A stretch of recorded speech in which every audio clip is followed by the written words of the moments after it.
जैसे ही छोटू के मुंह से वो बात निकली तो आसपास मौजूद हर कोई मन ही मन उसकी तारीफ करने लगा। वाकई छोटू को किससे कैसी बात करनी है ये अच्छी तरह आता था। जिस दौरान भीड़ उसकी तारीफ कर रही थी उस वक्त ज़क्कार के चेहरे पर हल्की मुस्कुराहट आ गई। वो भी जानता था कि भले ही छोटू ने ऐसी बात समझदारी के चलते क्यों ना की थी, लेकिन वो कानों में सुनने में तो बहुत अच्छी लगी थी।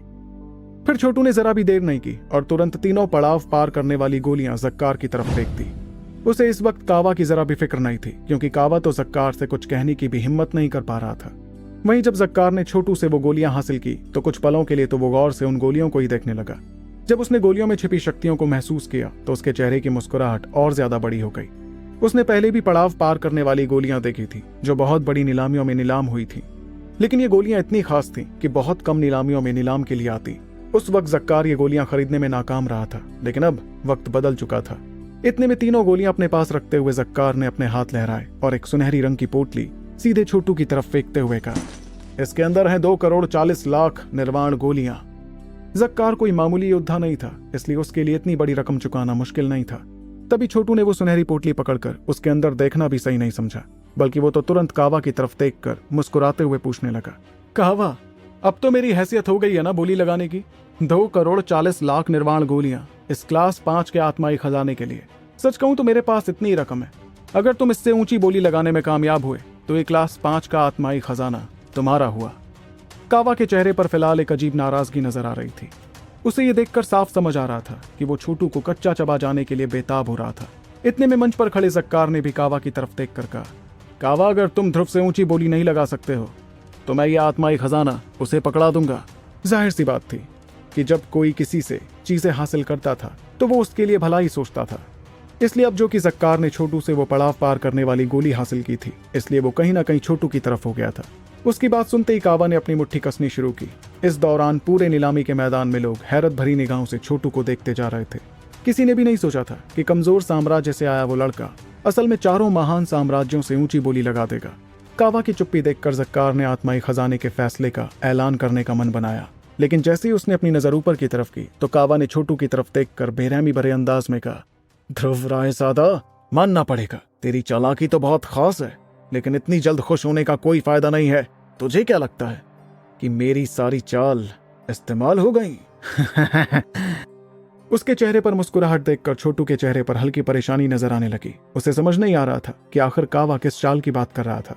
तभी सभी की हैरत भरी नजरों के सामने कावा पलटकर वन साम्राज्य वालों की तरफ देखने लगा और उसने अपना हाथ आगे बढ़ाते हुए कहा, भाटी, जरा मुझे अपनी 1.5 करोड़ निर्वाण गोलियां तो देना। उसकी इस बात पर लोगों की हैरानी और ज्यादा बढ़ गई। सभी जानते थे कि वायु बादल साम्राज्य और वन साम्राज्य साथ ही नहीं थे। ऐसे में आखिर कावा उस साम्राज्य के लीडर से इतनी बड़ी रकम कैसे मांग सकता था? जिस दौरान लोगों के मन में सवाल चल रहा था, उतने में भाटी अपनी जगह से खड़ा हुआ और उसने मुस्कुराते हुए एक पोटली कावा की तरफ फेंक दी। वहीं जब मौली और मोफान ने उसे ऐसा करते हुए देखा तो उन्होंने गुस्से में चिल्लाते हुए कहा, भाटी, तूने हम लोगों को धोखा दिया। आखिर तू कैसे इनके साथ जुड़ सकता है? अब जाकर सभी को समझ आया था कि वायु बादल साम्राज्य ने सभी की नाक के नीचे वन साम्राज्य को अपने साथ कर दिया था। शुरू में तो चारों महान साम्राज्य एक दूसरे के खिलाफ रहते थे, लेकिन आज हुई हरकत ने चंद्रमणि साम्राज्य और लिहाज साम्राज्य को खतरे में डाल दिया था, क्योंकि बाकी दोनों साम्राज्यों का एक साथ होना उन पर भारी पड़ने वाला था। अपनी पोटली कावा की तरफ फेंकने के बाद भाटी ने हंसते हुए कहा, कावा, तुमने मुझे जिस इनाम का वादा किया है उसे भूलना मत। वहीं उसकी बात पर कावा के चेहरे पर एक अजीब सी गुरूर भरी मुस्कुराहट आ गई। फिर उसने अपनी खौफनाक निगाहें परेशान दिख रहे छोटू की तरफ करते हुए कहा, फिक्र मत करना भाटी, मुझे वो इनाम अच्छी तरह याद रहेगा। खैर लड़के, तूने मेरे वायु बादल साम्राज्य को इस मुकाम तक ला दिया, इसका मतलब तू बेहद काबिल तो है, लेकिन अफसोस कि इस नीलामी में आखिरी हंसी मेरी होगी। कोई मेरे वायु बादल साम्राज्य को उस चीज को हासिल करने से रोक नहीं सकता जिसे हासिल करने का मन हमने बना लिया हो। तू 2,40,00,000 निर्वाण गोलियों की बोली लगा रहा था ना, अब मैं 3 करोड़ निर्वाण गोलियों की बोली लगाता हूं। हिम्मत है तो बोली बढ़ा कर दिखा, मैं भी तो देखूं तुझ में कितना दम है। ऐसा कहते वक्त कावा बहुत खूंखार दिख रहा था। जाहिर सी बात थी कि छोटू ने आज जो कुछ भी किया था उससे कावा आग बबूला हो गया था। 3 करोड़ निर्वाण गोलियों की कीमत किसी क्लास 5 के आत्माई खजाने के लिए बहुत ज्यादा थी, लेकिन इस पल उसने छोटू को नीलामी हारने पर मजबूर कर दिया था, जिसकी उसे बहुत खुशी थी। दूसरी तरफ छोटू काफी परेशान दिख रहा था, क्योंकि उसने कभी नहीं सोचा था कि कावा ने अपनी आस्तीन में हुक्म का इक्का दबा कर रखा हुआ था। एक बात तो साफ थी कि छोटू अकेला दो महान साम्राज्यों के गठबंधन से ज्यादा अमीर तो नहीं हो सकता था, इसलिए उसने अपना हाथ लहराते हुए मुस्कुरा कर कहा, अगर ऐसी बात है तो जीत तुम्हारी हुई कावा, मैं तुमसे ऊंची बोली तो नहीं लगा सकता। छोटू के चेहरे की मुस्कुराहट देखकर कावा के चेहरे का पीला रंग और ज्यादा पीला होने लगा। अचानक से उसके चेहरे की खुशी गायब हो गई थी और उसका शरीर गुस्से में थोड़ा कांपने भी लगा था। आसानी से जीत जाने वाली नीलामी पर छोटू ने कावा के लिए मुश्किलें खड़ी कर दी थी, जो उसे बिल्कुल पसंद नहीं आया था। फिर गहरी सांस लेते हुए अपने गुस्से को काबू कर कावा ने मंच की तरफ देख कर कहा, ज़क्कार जी, नतीजों का ऐलान कर दीजिए। ऐसा कहते हुए उसने दरिंदे जैसी नजरों से छोटू की तरफ देखना शुरू किया, जैसे नतीजों के तुरंत बाद वो उसे मारने के लिए हमला कर देता। वहीं ज़क्कार ने हल्की मायूसी के साथ छोटू की तरफ देखा। भले ही उसे कावा से ज्यादा छोटू पसंद आया था, लेकिन वो इस मौके को मनमर्जी बदल नहीं सकते थे, क्योंकि अगर ये खबर उसके महान दल तक पहुंचती तो वो मुश्किल में पड़ जाता। इस मजबूरी में आ भरते हुए उसने ऐलान किया, आसमानी ब्लैक ड्रैगन सील 3 करोड़ निर्वाण गोलियों में वायु बादल साम्राज्य की हुई।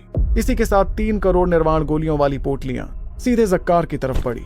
वहीं उसने क्लास 5 का आत्माई खजाना सीधे कावा को दे दिया। उस खजाने को हासिल करते ही कावा के चेहरे की खूंखार झलक और ज्यादा खूंखार हो गई। वो तुरंत छोटू की तरफ मुड़ा और उसने अपने शरीर से बेनतहा शक्तियां निकालनी शुरू कर दी। ध्रुव रायज़ादा, तुझे तो मैं अब छोड़ूंगा नहीं। आज जब तक तू अपनी मौत की भीख नहीं मांगता, तब तक मैं तुझे तड़पाता रहूंगा। कावा की इस खतरनाक चीख और उसमें झलकते जानलेवा इरादे को देखकर मैदान में बैठे ज्यादातर लोगों के चेहरों का रंग बदलने लगा। वो समझ गए थे कि कावा से और इंतजार नहीं हो रहा और वो जल्द से जल्द छोटू को खत्म करना चाहता था। लेकिन इससे पहले कि कावा छोटू पर हमला करता, ज़क्कार मंच से अपनी रौबदार आवाज में चिल्लाया, शायद तुम लोग यहाँ के नियम भूल गए हो, इस नीलामी की जगह पर लड़ना मना है। तभी उसकी बात सुनकर कावा ने अपनी मुट्ठी कसनी शुरू कर दी। फिर वो अजीब गुस्से के साथ ज़क्कार की तरफ देखकर मैदान के बाहर जाते हुए कहने लगा, ध्रुव रायज़ादा, बाहर निकल। अफसोस है कि हम लोग इस नीलामी की जगह पर लड़ नहीं सकते, पर कोई बात नहीं, मैं तुझे इस मैदान के बाहर हलाल करूंगा। पर कावा ने अपनी बात कही थी। यह एपिसोड शौर्य दल टेलीग्राम चैनल, जिस पर 1400 से ज्यादा सब्सक्राइबर है, उससे लिया गया है। इसका मतलब ये एपिसोड के लिए शौर्य दल टेलीग्राम चैनल, जिस पर 1400 से ज्यादा सब्सक्राइबर है, उसको ज्वाइन करें। पूरे गजरत शहर में लड़ाई करना मना है। इस दौरान उसकी बातें मैदान से बाहर जाते कावा के कानों में पड़ी और उसके कदम वहीं के वहीं जम गए। फिर उसने गुस्से में लाल होते हुए पीछे मुड़कर ज़क्कार की तरफ देखना शुरू किया। इस वक्त पूरे मैदान में खौफनाक खामोशी छाई थी, जिसमें सभी की नजर ज़क्कार की तरफ ही थी। वैसे तो गजरत शहर पर महान दलों का राज था, लेकिन इस जगह पर शहर के कानून की रखवाली के लिए ज़क्कार को रखा गया था। आमतौर पर तो महान साम्राज्यों के बीच बहस होती रहती थी, जो अक्सर लड़ाइयों में बदल जाया करती थी। ऐसी लड़ाइयों को ज़क्कार नजरअंदाज कर दिया करता था, क्योंकि उसे इन लड़ाइयों से कोई फर्क ही नहीं पड़ता था। इसलिए आज तक किसी ने नहीं देखा था कि ज़क्कार ने शहर में लड़ाई रुकवा दी हो। इस दौरान कावा तो गुस्से से आग बबूला हो रहा था, जबकि खुद छोटू भी ज़क्कार के इस फैसले से काफी हैरान था। उसने बिल्कुल नहीं सोचा था कि ज़क्कार ऐसा कुछ कहने वाला था, जिस वजह से छोटू मजबूरी में हंसने लगा। वो समझ गया था कि तीनों पड़ाव पार करने वाली गोली का सौदा करना छोटू के लिए एक बहुत बड़ा एहसान जीतने में कामयाब हुआ था। तभी कावा से गुस्सा काबू नहीं हुआ और उसने चिल्लाते हुए कहा, ज़क्कार, मेरे सब्र का बांध टूटने मत दो। इतने में उसके बगल में खड़े मंगल ने भी गुस्से में ज़क्कार की तरफ देखकर चिल्लाना शुरू कर दिया, ज़क्कार, माना कि तुम गजरत शहर के रखवाले हो, लेकिन तुम्हारा कोई हक नहीं बनता है कि तुम अलग अलग साम्राज्यों की लड़ाई में अपनी नाक घुसाओ। अगर यह खबर तुम्हारे महान दल तक पहुंच गई तो तुम्हारा वो हाल होगा जो तुम्हें बिल्कुल अच्छा नहीं लगेगा। उसकी धमकी पर ज़क्कार ने बड़े ही साफ अंदाज में कहा, मुझे धमकाने का कोई फायदा नहीं है। इस गजरत शहर का रखवाला मैं हूं, इसलिए मैं ही यहाँ के नियमों का पालन करता हूं। अगर तुम्हें मेरा नियम पालन करना अच्छा नहीं लगता तो जाकर मेरे दल से मेरी शिकायत कर दो, लेकिन जब तक मेरे दल से कोई आदेश नहीं आता तब तक इस शहर को काबू करने वाला मैं ही रहूंगा। और अगर तुमने नियमों को तोड़ना चाहा तो मेरा इतना हक बनता है कि मैं तुम्हारे साम्राज्य को 100 साम्राज्यों की जंग से बाहर कर दूं। यह सुनते ही कावा से और नहीं रहा गया और उसने खौफनाक अंदाज में चिल्लाते हुए कहा, ज़क्कार, तुम हद पार कर रहे हो। भूलो मत कि महान दलों में हमारे वायु बादल साम्राज्य के बहुत से लोग मौजूद हैं। ऐसे में तुम्हारा ये फैसला तुम पर बहुत भारी पड़ सकता है। लेकिन ज़क्कार के चेहरे पर तो कोई बदलाव ही नहीं था और उसने साफ अंदाज में कहा, इस शहर के नियम बन चुके हैं और मेरी जिम्मेदारी उनका पालन करना है। तुम्हें जो करना है कर लो, लेकिन याद रखना, अगर तुम अपनी मनमर्जी करोगे तो मैं भी अपनी पर उतर आऊंगा। इस वक्त कावा का शरीर गुस्से से कांपने लगा था और वो पूरी तरह लाल रंग का हो गया था। फिर उसने गहरी सांसें लेकर अपने दिल में जलती आग को काबू करने की कोशिश की। चाहे कुछ क्यों ना था, ज़क्कार सच में गजरत शहर का रखवाला था। ऐसे में उसकी एक बात से वायु बादल साम्राज्य को 100 साम्राज्यों की जंग से बाहर किया जा सकता था। लेकिन अपने गुस्से को काबू कर कावा ने शैतानी अंदाज में छोटू की तरफ देखा और उसकी आंखें गुस्से से लाल हो गई थी। छोटू की तरफ पलटते ही उसने चिल्ला कर कहा, ध्रुव रायजादा, ये सोचने की गलती मत करना कि ये मामला यहीं खत्म हुआ। अगर ज़क्कार तुम्हें बचाना चाहता है तो गजरत शहर में मैं कुछ नहीं कर सकता, लेकिन 2 दिनों में सब 100 साम्राज्यों की जंग के लिए रवाना होंगे। तब तो तुम्हें ये गजरत शहर छोड़ना ही पड़ेगा, और जैसे ही तुमने गजरत शहर के बाहर कदम रखा तो ज़क्कार भी किसी लड़ाई में कुछ नहीं कर सकेगा। 2 दिन बाद मैं तुझे बताकर रहूंगा कि वायु बादल साम्राज्य से दुश्मनी करना तेरी जिंदगी की सबसे बड़ी भूल थी। सभी समझ रहे थे कि कावा छोटू और उसके साथियों को खत्म करना चाहता था, और 2 दिनों में सभी लोग 100 साम्राज्यों की जंग के लिए रवाना होते। तब ज़क्कार भी छोटू को नहीं बचा सकता था, लेकिन छोटू की आंखों में डर का नामो निशान नहीं था, बल्कि उसके चेहरे पर भी एक अजीब सी मुस्कुराहट थी, जिसके साथ उसने सीधे जवाब दिया, अब जो कि तुम इतनी बुरी तरह ही लड़ना चाहते हो तो हमें भी तुम्हारा इंतजार रहेगा। वैसे भी तुम्हारे क्लास 5 के आत्माई खजाने में मेरी बहुत दिलचस्पी है, तुम्हें मारकर मैं उसे हासिल कर लूंगा। इस तरह मेरी कितनी निर्वाण गोलियां बच जाएंगी, ऐसा सौदा तो मुझे कभी नहीं मिलने वाला। छोटू की बात पर कावा ने तुरंत हंसना शुरू कर दिया। यह आत्माई खजाना मेरे पास ही रखा है, अगर हिम्मत है तो आकर मुझसे छीन कर दिखा। मैं तेरा इंतजार करूंगा ध्रुव रायजादा। तुझसे ज्यादा बेचैन तो मैं हूं।